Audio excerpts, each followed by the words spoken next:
Fala, gente, tudo bem? Esse é mais um episódio do Eficiência Operacional Ágil. Eu sou André Moleiro e hoje a gente vai falar de um assunto que ronda todos os ambientes de ágil, que é agilidade morreu. Então, hoje eu quero falar sobre isso. A gente vai falar sobre minha opinião, o que está acontecendo, sobre o que vem trazendo mais inspeções sobre isso, mais divulgação, às vezes acho que é um clickbait mais do que qualquer coisa, mas eu vou aprofundar. Também vou falar um pouco do que tem aí, certificações, o que eu tô vendo, o que elas são, também expressar a minha opinião. E aí no final eu vou fazer uns reacts sobre vagas que estão ativas hoje, no momento atual que eu tô fazendo esse vídeo, tá bom? Fica com a gente vai falar muito mais. Então, quero trazer mais inspeções desse jeito. Vocês já me conhecem, eu sou André Moleiro. Eu faço líderes ágeis criarem eficiência operacional nas suas empresas. Mas e aí, sobre falar de agilidade morreu, tem tudo a ver com esse momento que a gente está passando agora, sobre o momento que eu estou falando de eficiência operacional. Porque eu estou falando de eficiência operacional e não faço ambientes ágeis. Ágil é um conteúdo ali dentro da eficiência operacional. É uma parte concentrada disso. Eu entendo que a gente precisa entender contexto, a gente precisa, lógico, aplicar um método, um jeito de trabalhar, precisamos ter alguns padrões. Então, como seres humanos, nós vamos entender padrões e nós vamos seguir. Isso nos faz ter mais produtividade, mais criatividade. Então, a gente vai ter ali um momento que a gente consegue evoluir nesse sentido. E aí entender qual que é o momento atual da empresa, entender o momento do time, tem várias técnicas para poder fazer isso. E aí eu falo sobre que a agilidade morreu ou não, e aí como que a gente trata isso? Você sabe, eu sou facilitador do Link of São Paulo, eu participo ali constante da comunidade, acabo vendo LinkedIn, vendo grupos de WhatsApp, as pessoas falando sobre isso. De 2023, houve uma sequência de layoffs.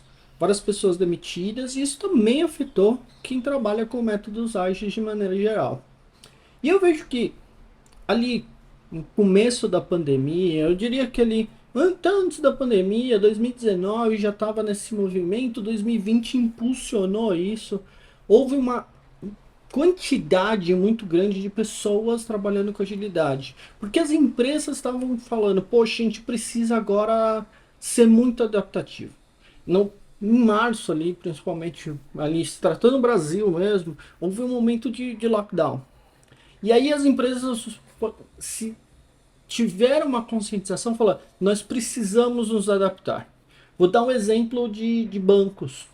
Então, nós já estávamos no movimento de bancos digitais, a gente já acontecia já de várias empresas que não têm agências. Então, se a gente pensar 10 anos atrás, 15 anos atrás, os maiores bancos concorriam para ter mais agências.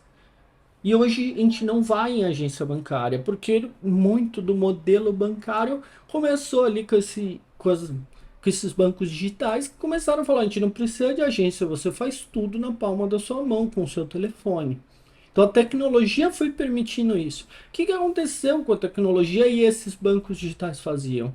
Era um modelo de squads, de times que faziam um desenvolvimento ali dedicado. E aí o próprio aplicativo hoje dos bancos, eles são evolutivos, eles são incrementais. Se você pegar todo esse movimento e os bancos mais tradicionais, poxa, a gente precisa trabalhar também nesse modelo. E eles foram se adaptando a esse modelo. E a contratação de agilistas se tornou exponencial nesse momento. Dada essa conclusão que esse momento de pandemia, lockdown, trouxe mais a digitalização, ela acelerou o processo que já estava acontecendo de digitalização, de times auto-organizados para poder entregar uma única funcionalidade, não algo muito grande. Então, se eu vou pensar lá na década dos anos 2000, eu participei de um projeto que entregou toda a área de cartão. Então, hoje não tem mais assim nesse contexto um novo aplicativo que vai entregar isso. Pô, a gente tem aplicativos já, eles estão evoluindo. A gente está integrando conteúdos novos a um aplicativo que já existe. Então a gente faz um primeiro lançamento, depois ele vai evoluindo. E isso são produtos que já estão bebendo nessa fonte ágil. E aí você falar, agilidade morreu? Não, não acredito nisso. Acho que a gente está passando por adaptações, a gente está evoluindo desse jeito. E aí, por que as pessoas chegam e falam, pô, agilidade morreu? Ela, na verdade, a gente está colocando profissionais, e aí coisas que eu acabo pensando. Eu vou colocar na descrição desse vídeo um vídeo sobre Kobe Bryant. Primeiro ano que ele jogou, se vocês não conhecem ele, ele é filho de jogador de basquete. Então ele já tinha uma pressão para jogar basquete. Daí no primeiro ano de jogo dele, ele não pontuou, ele foi muito mal. Ele indo mal, ele chegou e falou: não, eu quero jogar. Ele se dedicou, ele se empenhou. E aí nesse vídeo ele fala, traz vários insights deles, entrevistas. Eu já conhecia ele quando vivo ali nesse contexto, porque ele falava muito o seguinte: se você quer algo, você tem que se dedicar, você tem que se empenhar. E é o que eu acredito, eu estudo bastante, eu venho aqui, trabalho onde vocês estão me vendo agora, para construir algo muito melhor. Acho que vai ter muito resultado através do meu trabalho. E através disso ele fez o método dele, que ele falou, pô, ia 4 da manhã, arremessava, corria, me dedicava. E através disso ele foi evoluindo até ser o jogador mais valioso da liga. Então, assista esse vídeo. Por que eu estou falando de Kobe Bryant junto desse momento de agilidade morreu? Eu vejo que as pessoas têm suas prioridades. Alguns têm prioridades mais intensas a fazer essa dedicação ao trabalho, realizar um trabalho bem feito, outros nem tanto. E aí, mercado de trabalho um pouco mais restrito depois desses layoffs, nós vamos começar a selecionar. Tá? Então, é muito cruel, eu sei, é verdade. Mas, como todo mercado de trabalho, ele vai ter picos, ele vai ter momentos de baixa, como uma onda. Por isso que eu chamei de EVG, é uma onda que nós estamos passando, que ele vai descer e ele já está subindo. Eu comecei a pesquisar aqui e trouxe algumas coisas que eu refleti. Primeiro, colocando no LinkedIn, só a palavra Scrum e trazendo em pessoas, ele está 3 milhões e 900, quase 4 milhões de pessoas. Isso é muita coisa. Colocando Scrum ali, trazendo mais regional, Brasil, ele traz quase 1 milhão de pessoas. Na minha pesquisa, que eu imagino que o LinkedIn não deve entregar todo o que está escrito ali para mim, então ele deve ter muito mais.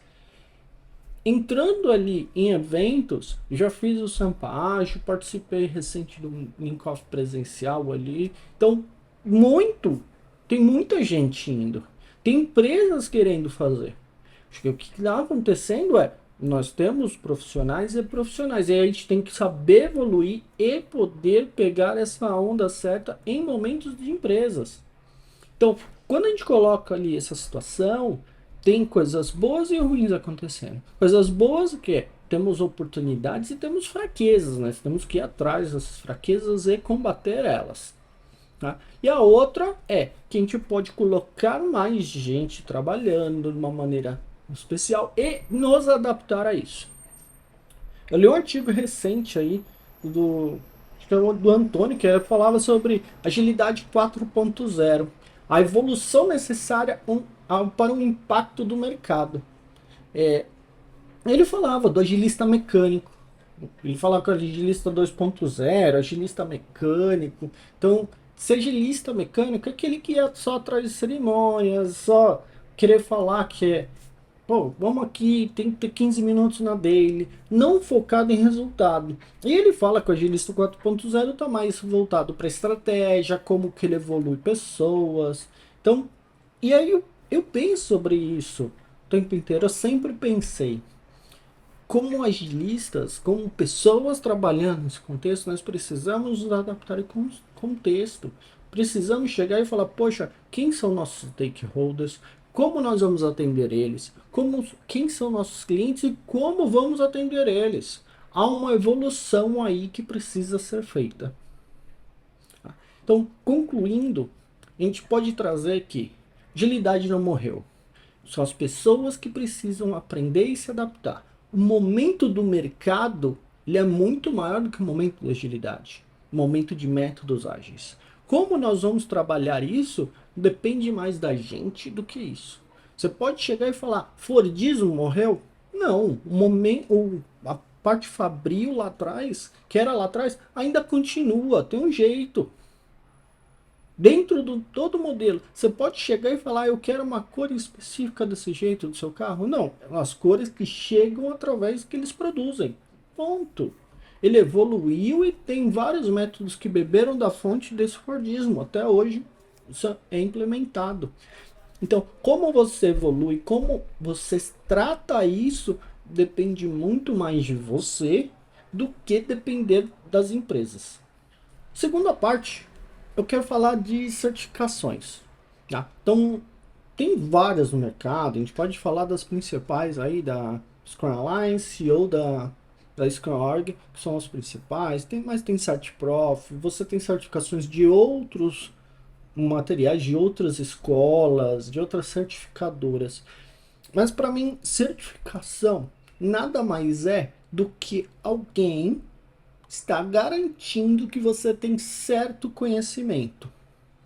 Ponto. É como um diploma, é simplesmente isso. É igual a analogia que eu coloco sobre moeda, dinheiro. Quem garante que uma nota de real é válida é o Banco Central Brasileiro. Quem garante que uma nota de dólar é válida é o Fed, o Banco Federal Americano.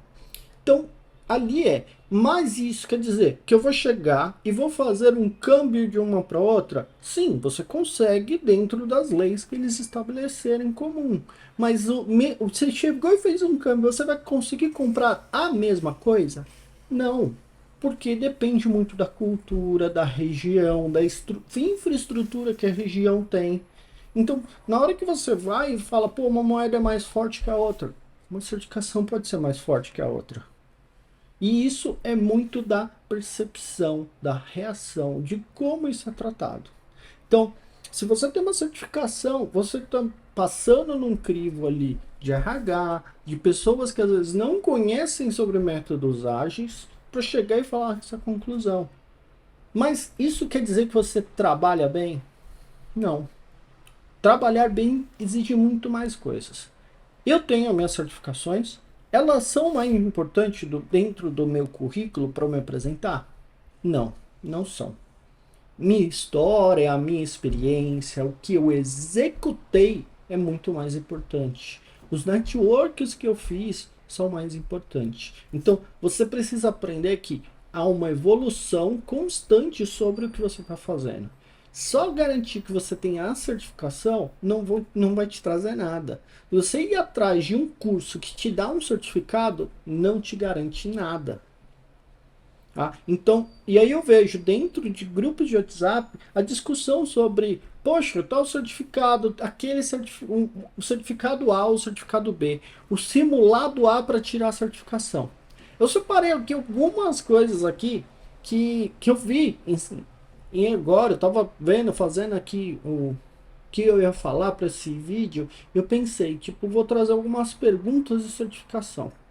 Primeira pergunta que apareceu: Scrum é um processo técnico, um método definitivo, pelo contrário, há uma estrutura dentro de qual você pode empregar vários processos e técnicas.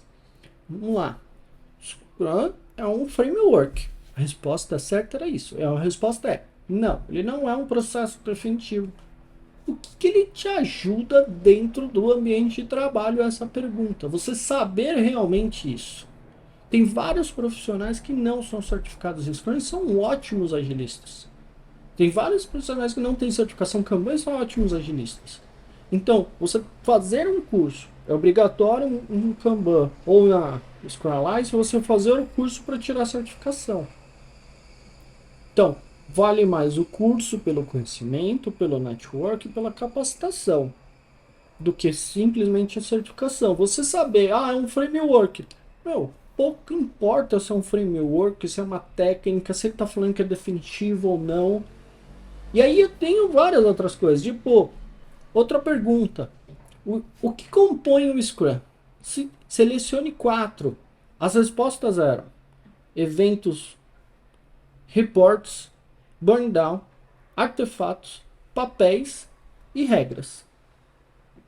A resposta certa é eventos, artefatos, papéis e regras. Dentro disso, se você não fizer um report do que está acontecendo, como está acontecendo, você está trabalhando bem? Burn down é uma técnica que pode estar dentro do report. Burn down é uma técnica que pode ser olhada para dentro do time. Burn down é um tipo de gráfico apenas. E aí, você saber tipo de gráfico, como montar gráficos, como organizar isso, qual gráfico olhar em qual momento, também é importante. Até mais do que você chegar e falar, pô, compõe um Scrum, tem papéis, regras, artefatos. Beleza, eu sei que é Scrum. Faço só isso? Não, é mal. É o que eu tava falando antes. Agilidade morreu? Morreu para essa pessoa que pensa que é só que tá ali no certificado. Então, o que, que eu coloco nisso? Pô, e aí eu vejo isso em discussões de WhatsApp, discussões no LinkedIn. Pô, tem que fazer isso, tem que fazer aquilo. E nos... Para. É mais esses certificadores que ficam nessa briga, porque é importante para eles você tirar a certificação e ser comprovado que faz aquilo, porque você está fazendo o curso. O que, que vai acontecer daqui 1 ano ou 2? Você vai ter que pagar para fazer essa certificação de novo, ou você renovar, ou você fazer mais uma. Que daí você tem que renovar tudo de novo. Se você for fazer o próximo passo, você tem que pagar. Simplesmente isso. Ele vai chegar e vai cobrar você sobre você ter a certificação e você renovar isso. Tá? Então, para de balela que tipo, a certificação é mais importante. Não, ela é só um pedacinho dentro da sua jornada. Mas você precisa aprender. Tipo, quando que eu vou usar uma métrica dentro de um time sobre eficiência? Alguém chega e fala sobre parte financeira dentro da agilidade? Nunca. Mas é importante você saber. Ninguém discute o que é um ROI ágil. Tem alguém ensinando isso? Tem algum curso falando sobre ROI ágil? Não. Então, você precisa saber isso e precisa formar desse jeito. É isso que eu penso sobre eficiência operacional. Tem tudo um material atrás. E, tipo, Scrum é um conteúdinho dentro de um módulo que vai falar de outras coisas, que pode ter Kanban, que pode estar o KR, que pode estar um Safe, que não importa. Importa você saber quando fazer e quando não fazer. E aí, você ter a certificação, falar, pô, quem planeja, quem faz o planejamento da sprint, quem faz a planning da sprint? Importa mais do que você ter um resultado bom no planejamento da sprint? Ou quem participa da planning? Quem participa da planning pelo Scrum Guide? PO, SM e o time que está ali construindo. Tem algum mal entrar um stakeholder e tirar uma dúvida? Entrar um arquiteto que não faz parte do time e ajudar o time, pô, nessa é a concepção de arquitetura? Não, não tem mal nenhum. Isso pode ser feito no refinamento também, não tem problema nenhum. Mas se ele entrar na plane e ajudar, qual é o problema? Então, eu concluo aqui que eu falo mais que a certificação é uma garantia externa. Alguém que eu não conheço, alguém que conhece algumas coisas dentro de um parâmetro de um regulador. Tá? Então, prestem muita atenção, não dê muita importância para isso. Em certos momentos, e eu vejo muitas pessoas dando muita importância sobre certificação. Pense mais o que você quer fazer, qual resultado você quer dar, do que a certificação que você está tirando. Você vai ter mais estrelinhas ali do que realmente um resultado que você aplica e dá para a sua empresa, para o seu negócio, para o seu time. Então agora eu vou trazer, eu vou olhar até um pouquinho mais para o lado agora, porque eu vou falar um pouquinho mais de vagas, do que eu tenho visto. E aí eu peguei ali e coloquei Scrum Master. E aí vou trazer essas vagas um pouquinho, alguns itens eu queria discutir sobre isso. O mercado realmente está se adaptando, evoluindo, mas os, os métodos ágeis são interpretativos por muitas vezes. E é o jeito da interpretação as pessoas vão colocar conforme o ambiente. Eu falo para primeiro fazer igual está lá no livro, e depois fazer a evolução dele. Mas eu vejo muitos locais que primeiro faz a evolução, vamos nos adaptar aqui do que fazer ele como propriamente dito. E aí até as vagas acabam refletindo um pouco disso, como a empresa pensa, como que é o status quo ali dentro. Primeira coisa, os itens que eu coloquei aqui, ó. Planejar e organizar sprints, incluindo planning, daily, reviews, retrospectivas. Beleza, igual está no livro. Manter Product Backlog atualizado e priorizado. É uma vaga de Scrum Master. E aí, na sequência, fala negociar alterações de escopo com o Product Owner para maximizar o resultado. Ou seja, quem mantém o backlog é o Scrum Master nesse contexto e ali e que vai negociar com o Product Owner, que talvez é uma área de negócio, uma pessoa que não estudou o Scrum. E isso eu vi muito acontecendo. E aí o papel POSM ele é fundido do que está escrito no papel. Então, que eu falei anteriormente sobre agilidade de morrer. Nós precisamos nos adaptar. Então, se você tem esse contexto que você tá ali, você precisa escrever história, você precisa colocar conteúdo, você vai começar a ter essa necessidade de conhecer práticas de PO também. Então, você precisa evoluir. E eu entendo que a eficiência operacional, primeiro você vai arrumar todo o que está acontecendo, como que você melhora processos, como que você melhora as relações das pessoas e depois você melhora o produto. Você melhora o que está entrando nessa linha base ali, que já está bem produzido, ele está eficiente para você ter uma eficácia, você ter resultados. Então, você vai trabalhando e tem esse backlog dessa mudança, dessa eficiência operacional que você está executando, até você chegar a resultados concretos. E aí você começa a extrapolar isso, mandar para mais locais. Então, pense sobre isso. Essa é uma vaga de Scrum Master. Ele está pedindo para você priorizar, deixar o backlog priorizado.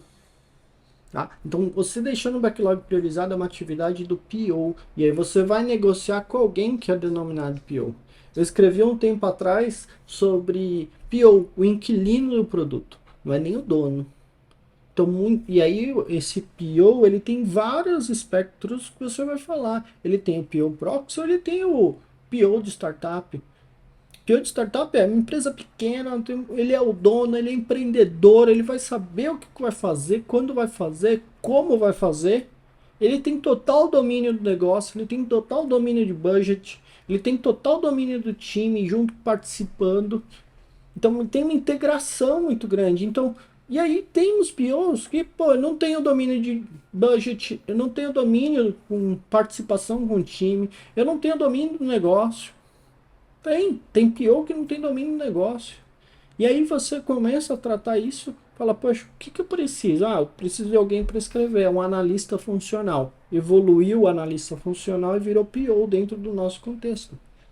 Ponto. O que eu falo o tempo inteiro, agilidade tem ondas. Tem locais que já estão surfando, estão com ondas gigantes. Tem lugar que está com a marola e mesmo assim está caindo. Pense sobre isso, como você vai se adaptar. Segunda vaga que eu trouxe aqui, ele um pouquinho mais técnica.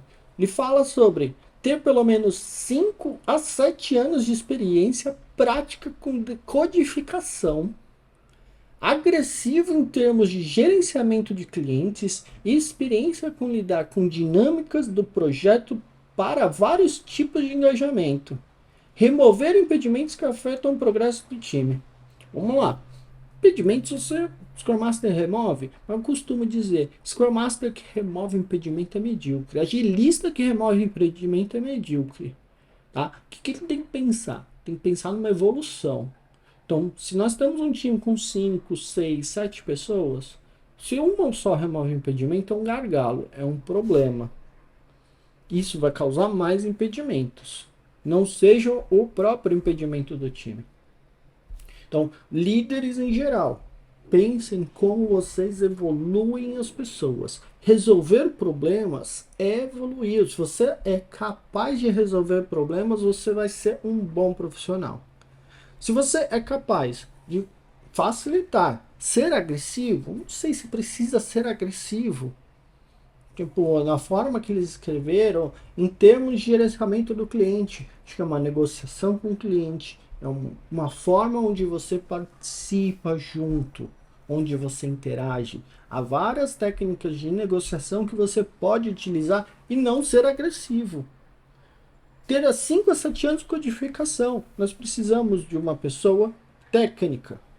Então, mais uma vez, agilidade não morreu. E algumas empresas estão se adaptando. Está trazendo papel de agilidade junto com o papel de um líder técnico.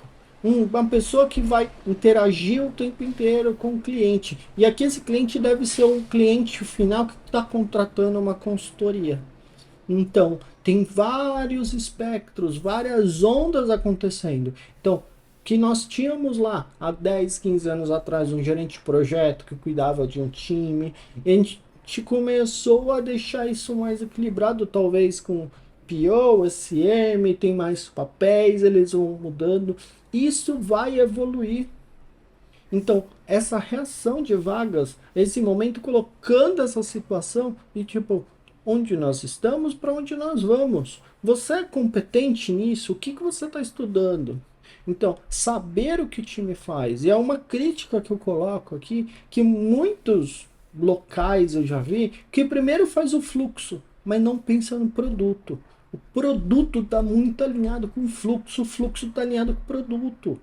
Quando você vai fazer lá no Lean Thinking, ele pensa, poxa, eu vou fazer um fluxo. Fluxo do quê? Do produto ser entregue para o cliente que vai fazer o sistema puxado do cliente. Então, pensem sobre isso. Como que a gente evolui, como que a gente trata essas situações do dia a dia, como que vocês olham para essas vagas e evoluem junto com o mercado. Então, não fiquem naquele agilista que só pensa que é tirar certificação e ficar fazendo cerimônia. Essa evolução tem que estar muito alinhada com expectativas, o que stakeholder é cobrado, quais indicadores são de sucesso para a sua carreira, para a empresa. Então tenha isso muito claro que você está fazendo. Bom, eu fico por aqui. Mais um vídeo, acho que ficou bem legal esse. Eu trouxe mais opiniões, mas também trouxe mais conteúdo para vocês, para a gente começar a conversar mais, para a gente tentar. Então, o podcast continua, já estamos aí a 3 episódios. Lancei o Fórmula Ágil. É excepcional. Eu gostei muito desse lançamento. A gente vai falar tanto de como levantar essas informações, como dar métricas para projeto, sucesso de projeto. A gente vai falar por que não fazer técnicas como Scrum, Kanban, Design Thinking. Não fazer. Não é só fazer. Quando você faz uma certificação, eles falam para o que você vai fazer, para você fazer a próxima. Não, você precisa saber por que fazer e por que não fazer. Isso é muito importante dentro dos nossos modelos de negócio. Tá aberto lá, formulagem.com.br. Se inscreve, a gente vai conversar mais, pode mandar mensagens. Tá aberto essa primeira turma, vai fechar logo, vai fechar em breve. Mas fica com a gente e manda aí para mais gente que vocês achem interessante. Valeu, gente. Brigadão. Até, tchau.